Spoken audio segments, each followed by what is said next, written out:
All right, hi everybody. This is the video helping you with the 4.2 Simplifying Radicals notes. Okay, so the warm up here, these questions are just kind of what we did last class. For the sake of this video only being 15 minutes, I can't really explain these to you. If you don't know how to do these, look at the notes video from the previous one. All right, so here we go. So perfect squares, right? So this perfect square is a special type of number. So these are numbers whose square roots are whole numbers. Okay, that's what I'm trying to say to you. Numbers whose square roots are whole numbers. That is what goes here. For example, 1, 4, 9, 16. So what this is the square root of 1 is 1, the square root of 4 is 2, the square root of 9 is 3, 4, 5, 6, 7, 8. Yeah, so there's only a very specific amount of them. Not all numbers are perfect squares. It's a very specific group of them. So the next ones would be 9 times 9 is 81, then 10 times 10 is 100, and then 11 times 11 is 121, and so on. Okay, radical. Okay, now what is a radical? It is this symbol. Okay, this is called the radical symbol. It is the it's what that is. So this is basically, what is it? It is the symbol for roots. Okay, not only square roots like cube roots, fourth roots, and other types of roots we're going to deal with later in the year. Is that's what a radical is, the symbol for roots. And basically you can have the thing like the square root of 81 is 9. That is a radical symbol. And also like cube roots, you can do other types of roots, and it's also radicals. Okay, so we're learning how to simplify radicals, but just with square roots. We're not doing cube roots yet. So you figure out the factors of the number and the radical. From the factors, what is the biggest perfect square? Oh man, the calculator doesn't like it when I do perfect square. All right, so figure out the radicals. What is the biggest perfect square? So get the square root of the perfect square, put that number to the left of the square root, and leave the other factor inside the square root. No decimals ever. All right, if there is a number already to the left of the square root, you would multiply that number times the number you got out of the square root. All right, here's examples of how to do this. Let's say I have the square root of 98. All right, so what you gotta do is, okay, yeah, you get the square root of 98, you get 9.9. We don't want that. Instead, what you gotta do is you gotta kind of find factors of 98. So factors of 98, well, if I divide 98 by 2, that becomes 2 times 49. Now, you want to find the biggest perfect square of the factors. I mean, it's also other things. I mean, it's also 7 times 14, but we don't want that. You want the biggest perfect square, and that's 49. 49 is a perfect square. So we don't want this anymore. Instead, okay, you get the square root of 49. The square root of 49 is 7.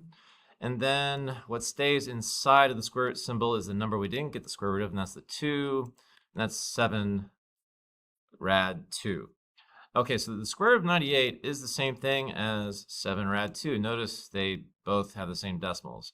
Now notice I'm not saying 7 times the square root of 2. There's actually a better shortcut way of saying this. You would say 7 rad 2. That is what this is, 7 rad 2. All right, next up, all right, let's do 12. All right, 12, well, 12 is a few things. 12 is, so you have to kind of test to find perfect squares. 2 times 6, oh no, those are not perfect squares. Neither of them are. How about 3 times 4? Ooh, guess what's a perfect square? 4. 4 is a perfect square. So the square root of 4 is 2, and then what stays on the inside is 3. So rad 12, you notice, rad 12 is the same thing as 2 rad 3. Okay, now what if you have this question, like down here it says 2 rad 12. What do you do? Well, maybe I should make that a different number. Let's make that a 5. All right, let's say I have 5 rad 12. 5 rad 12. Okay, so what is 5 rad 12? Well, first up, 5, right? The 5 you don't do anything with, but we know that the square root of 12 is, well, 2 rad 3, right? Now, what you do is I have to multiply the 5 times the 2, that becomes 10, and then the real answer to that one would be 10 rad 3. That is what 5 rad 12 is, and notice if you get the same answers for all of them. All right, finally, let's not make that a 5. Let's make that a 7. Great. All right, oh no, that one looks so tough. Well, so what I want to do is you kind of ignore the 7 for a minute. So I want to figure out what is 54. 54 is a few things. So what is 54? 54 is 27 times 2. 27 and 2 are not perfect squares. So, but 27 is 9 times 3. So what if I make this 6 times 9? Wait a minute. And also, just so you know that 54 is also times 18. Now, of all these numbers, where do we see a perfect square? 9. Yeah, 9 is a perfect square. So that's what we're going to use. So that means this becomes, I'm going to put 7, I'm going to put parentheses because we're not going to deal with that yet. That is 6 times 9, like that. Okay, and we know now that the square root of 9 is 3. So there's a 3 here now, and then that 6 stays on the inside. And then finally, 7 times 3 is 21, and then that becomes 21 rad 6. And that is what that is. And that's about as hard as this type of question gets. That's what I'd like you to try doing with these questions here. So like, just simplify them. I know they look kind of big, but they're actually not that bad. Like I'll do number 10. Like, oh my God, look at number 10. Number 10 looks so hard.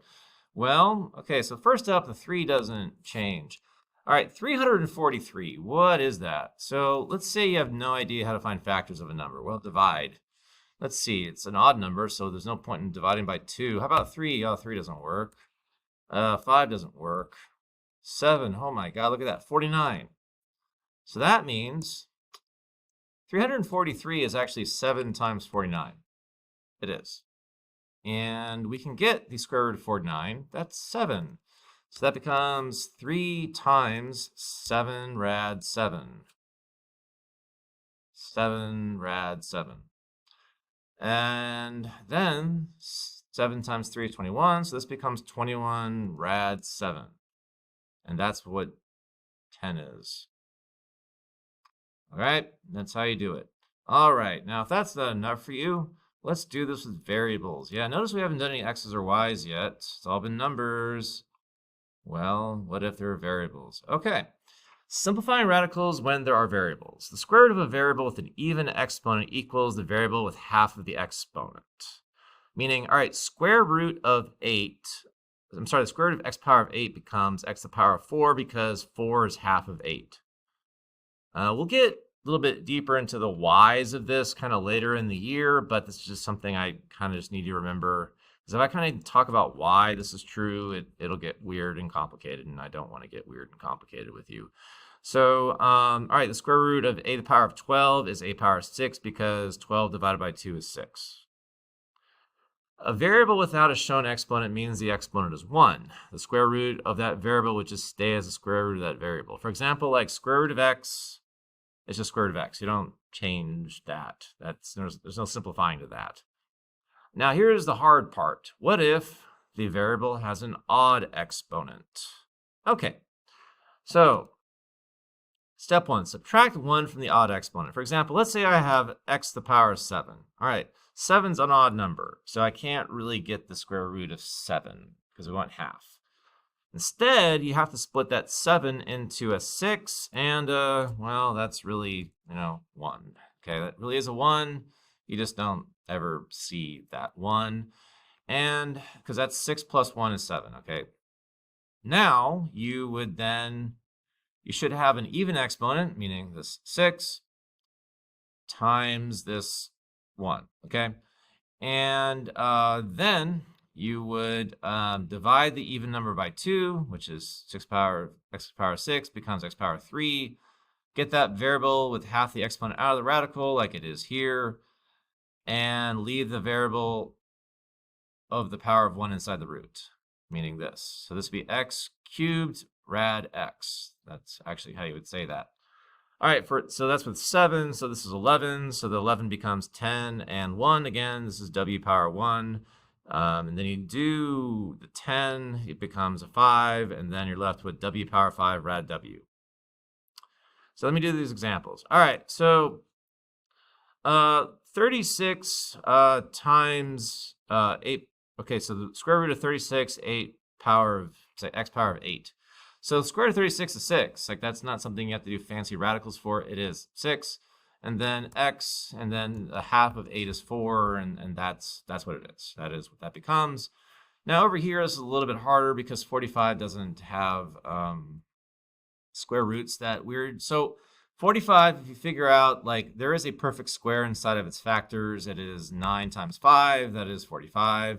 And then d power 7 means d power of 6 times d, meaning, or d power of 1. You don't really ever see that, but that is what that becomes. That's weird how the square root symbol disappeared when I wrote that. That's really weird. Okay. It's interesting, Desmos. Okay, so what happens here is that the 3, the square root of 9, you get the square root of 9 is 3. And then the d power of 6, the half of 6 is, well, 3. So now you get d cubed. And then what's left on the inside of the square root symbol is that 5 and the d. And that's actually what this would simplify down to. 3d cubed rad 5d. Yeah, that is what that is.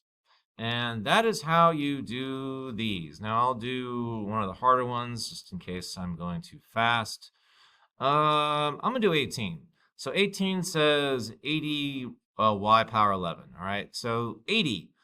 Now 80 is 8 times 10. So I'm trying to find factors of 80 that are a perfect square. 2 times 40, no. 8 times 20, no.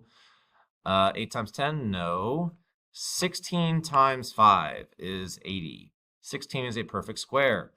Y power of 10, because you're doing 1 less than 11 times y.